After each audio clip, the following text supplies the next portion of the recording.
এই কারণে সরকার হবে লিমিটেড গভর্নমেন্ট।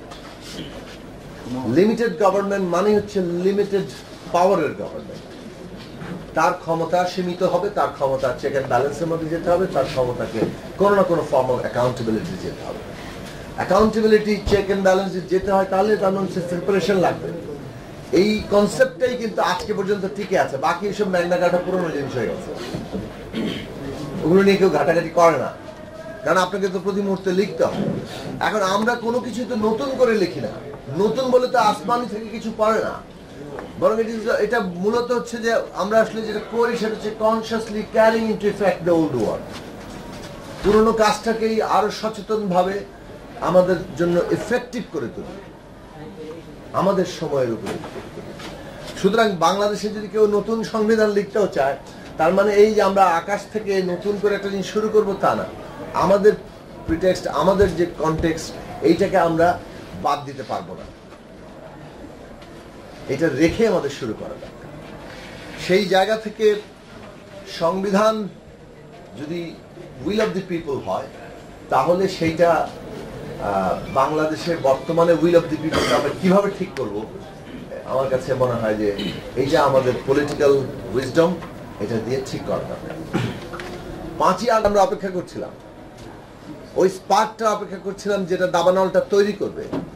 সেই স্পার্কটা আমাদের ছাত্ররা অগ্রণী ভূমিকা পালন করে আবু সাইদ নিজের বুকে গুলি নিয়ে এই স্পার্ক ঘটিয়ে দিয়েছে। তো সেই জায়গাটা যদি আমরা দেখি, তাহলে আমাদের কনসেনসাসের কোন জায়গায় এসেছি সেটা আমরা দেখছি। কিন্তু পরবর্তী কনসেনসাস যে এইবার রাষ্ট্রটা যে গড়ে উঠবে, এটা একটা ফ্যাসিস্ট রাষ্ট্র ছিল, এটা একটা ফ্যাসিস্ট সংবিধানে পরিণত করা ছিল, পুরো বন্দোবস্তটা একটা ফ্যাসিস্ট। এবং মানে আরেকটি দেশ কিংবা কতিপয় দেশ তারা তাদের ইচ্ছে মতো এটাকে ব্যবহার করবে, যেমন ভারত বাংলাদেশকে তার একটা জমিদারি মনে করে। এইটার বিরুদ্ধে আমাদের যে কনসেনসাস দরকার, সেই কনসেনসাসটা তৈরি হয়েছে কিনা, এটা আমাদের বিবেচনায় খুবই গুরুত্বপূর্ণ রাজনৈতিক প্রশ্ন। কারণ আমি তো অন্য একটা আইডিয়াল কন্ডিশন চিন্তা করলে হবে না যে আচ্ছা আইডিয়াল কন্ডিশনে সংবিধান কেমনে কেমনে লিখতে হয় কিংবা কোনটা কিভাবে হবে। আমাদের সংবিধান লেখার ব্যাপারে ভেরি মাচ কনটেক্সচুয়াল হওয়া দরকার। এবং সেই কনটেক্সচুয়ালিটি মানে কনটেক্সট বোঝার মানে হচ্ছে যে এখানে রাজনৈতিক শক্তি ভারসাম্যটা কি অবস্থায় আছে, তার মধ্যে কোনো কনসেনসাস তৈরি হয়েছে কিনা উইলে। সেটা বাদ দিয়ে আমরা যদি কোনো একটি পক্ষ আমরা করতে যাই, তাহলে সম্ভবত সেটা কাজ করবে না এবং আরো সংকটের জন্ম দিতে পারে। কাজেই আমাদের কি চাওয়া সেটা আমরা দলগতভাবে এখনই প্রকাশ করছি না, পরিষ্কার করছি। আমরা মনে করি জনগণের কাছে যাওয়া দরকার, আরো বেশি কথা বলা দরকার। আমরা মনে করি যে এইখানে কনসেনসাসটা অত্যন্ত জরুরি। যে পলিটিক্যাল কনসেনসাস তৈরি ছিল এগেইনস্ট একটা ফ্যাসিস্ট রুল, সেই পলিটিক্যাল কনসেনসাসটা বিল্ড আপ করা দরকার যে সেটা থেকে বেরিয়ে একটা ডেমোক্রেটিক রুলে কিংবা একটা ডেমোক্রেটিক পলিটিক্যাল সিস্টেমে যাওয়ার জন্য, সেটেলমেন্টে যাওয়ার জন্য আমরা কিভাবে যেতে পারি। সুতরাং বাংলাদেশে একটা নতুন রাজনৈতিক বন্দোবস্ত দরকার, নতুন রিপাবলিক দরকার। এই বিষয়ে আসলে সম্ভবত সবাই একমত হবেন, কিন্তু এটার ক্যারেক্টার কি? এটাকে একটা গণতান্ত্রিক রিপাবলিক, এটা একটা গণতান্ত্রিক রাষ্ট্র, সেই বিষয়ে আমাদের ঐক্যমত্যটা খুব প্রথমত দরকার। এটার ভিত্তি যদি কি হবে, আমরা সংবিধান নতুন চাই আর সংস্কার চাই, একটা গণতান্ত্রিক সংবিধান, সে বিষয়ে আমাদের ঐক্যমত্য দরকার। এর পরের প্রশ্ন আসবে কিভাবে সেটা আমরা অ্যাচিভ করব। আপনারা যারা, আমি শামীম হায়দার পাটোয়ারির বক্তব্য শুনলাম, এর আগে আমি আরো দু একজন বিশেষজ্ঞের বক্তব্য শুনেছি, তারা অনেক সময় বলেন যে সংবিধানের ভেতরে নাকি এমন বিধান করা হচ্ছে যেটা বদলানো যাবে না। মানে আমি ঠিক এটা খুব ভালো বুঝতে পারি না। মানে কতগুলো কি বলে জনসম্মতিহীন কতগুলো লোক পার্লামেন্টে বসে বলে দিল এই ক্লজ আর কোনোদিন বদলানো যাবে না, বদলালে ফাঁসি দেওয়া হবে।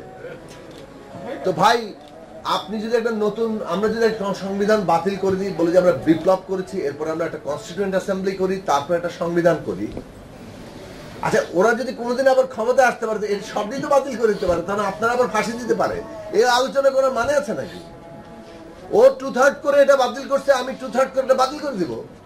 ও যদি কোনোদিন ফিরতে পারে, ও আপনার সবচেয়ে সহিটাকেও ফালাই দিয়ে বলবে যে আপনাকে ফাঁসি দেওয়া দরকার।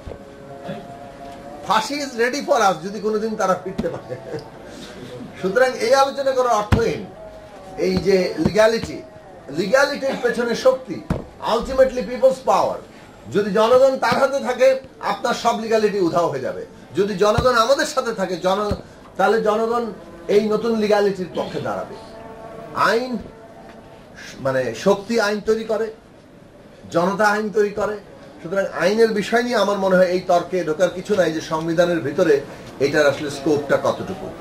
এই সংবিধানের কোন জায়গা থেকে এগেইন আবার বলবো যে শক্তি ভারসাম্যটা হচ্ছে ইম্পর্টেন্ট, যে আমরা যারা বর্তমানের সময়ে ফ্যাক্টর পলিটিক্যাল ফোর্সেস, সেই ফ্যাক্টর পলিটিক্যাল ফোর্সেস একটা কনসেনসাসে আসতেছে কিনা।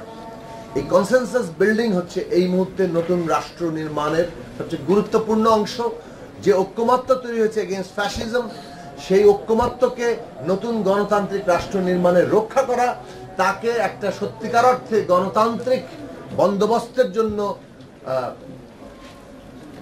যাকে বলে পরিচালিত করা, সেই রাজনৈতিক প্রশ্নটা সবচেয়ে গুরুত্বপূর্ণ প্রশ্ন বলে আমরা এখন মনে করি। এই ডিটেইল নিয়ে আর কথা বলার কিছু নেই। আমাদের সব দলেরই প্রস্তাব আছে, ঐক্যবদ্ধভাবে 31 দফা আছে, আমাদের 14 দফা আছে, তার মধ্যে 7টা গুরুত্বপূর্ণ জায়গা আমরা বলেছি। আমাদের কাছে হচ্ছে যে ক্ষমতা বাংলাদেশে অনেক ভালো ভালো কথা লিখে রাখা যায়। ধরেন ব্যারিস্টার ফুয়াদ বললেন যে অনেক কিছু লেখা আছে। এটা আসলে কনস্টিটিউশনে এত কিছু লেখা থাকার দরকার, এত আইন, এত বিধান, এত কিছু লেখার পরে কিন্তু কেউ যা পরিস্থিতি হয়েছে, তবে ওইটা আমাদের একটা বাস্তবতা। কিন্তু মানে আপনি বাংলাদেশের ভেরি বাস্তবতায় লেখা না থাকলে যে কি করবে আর কি, ক্ষমতা আপনার হাতে দিয়ে দিলে আপনি লেখা না থাকলে যে কি করবেন আমরা নিশ্চিত হতে পারবেন না। কিন্তু বাংলাদেশ রিয়ালিটি এই জায়গায়। তো পলিটি নির্মাণ, সিটিজেন হয়ে ওঠা, এটা আমরা অ্যাসপায়ার করতে পারি, কিন্তু এটা তো আবার আমি চাওয়া মাত্রই হয়ে যাচ্ছে না। এটা যেহেতু একটা দীর্ঘ প্রক্রিয়া, এটা হয়ে উঠতে হবে, তাহলে আমাকে হয়তো অনেক কিছু লিখতেই হবে সত্যি সত্যি। এবং আমি লেখালেখির মানে বিপক্ষে না।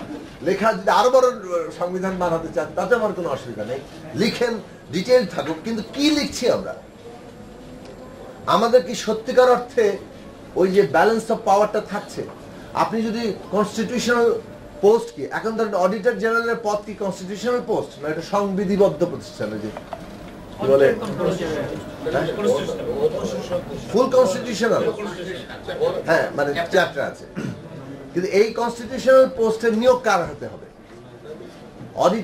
অডিটর জেনারেল হচ্ছে এমন একটা জায়গা যেখানে সব হিসাব নিকাশ হচ্ছে রাষ্ট্রের আয় ব্যয়, এবং ওইখানে যদি আপনি প্রধানমন্ত্রী একটা নিজের খাদেম রাখতে পারে তাহলে সেই লোকটা মোটামুটি ওই রাষ্ট্র লুটে পুটে খাওয়া খুব সহজ। আমরা যদি এই সমস্ত জায়গাগুলোকে ফ্রম ইলেকশন কমিশন টু ওই মানবাধিকার কমিশন পর্যন্ত, অডিটর জেনারেলের পদ পর্যন্ত, এমনকি অ্যাটর্নি জেনারেলের পদ, এই সব জায়গায় নিয়োগ যদি আমরা একটা কনস্টিটিউশনাল কমিশনের মধ্যে দিয়ে দিই, হয়েছে। কিন্তু ধরেন ভারতকে কি বলা হয় যে তারা নাকি বৃহত্তম গণতান্ত্রিক দেশ মানে লোক সংখ্যার হিসাবে। এখন ভারতেও তো নানান প্র্যাকটিস ইনস্টিটিউশনের পরে সর্বশেষ তাদের ন্যায়পাল নিয়োগে এইটা আনতে হয়েছে যে প্রধানমন্ত্রী, বিরোধী দলের নেতা এবং চিফ জাস্টিসের সমন্বয়ে একটা কমিশন ন্যায়পাল নিয়োগ দিবে। সেইটার ধারাবাহিকতায় সুপ্রিম কোর্ট রায় দিল যে ইলেকশন কমিশনের নিয়োগ এটা হতে হবে, যদিও বিজেপি সুপ্রিম কোর্টের রায় মানে অগ্রাহ্য করে ওইখানে আরেকজন ইউনিয়ন মিনিস্টার ঢুকাই দিচ্ছে, চিফ জাস্টিসকে ফেলে দিয়েছে।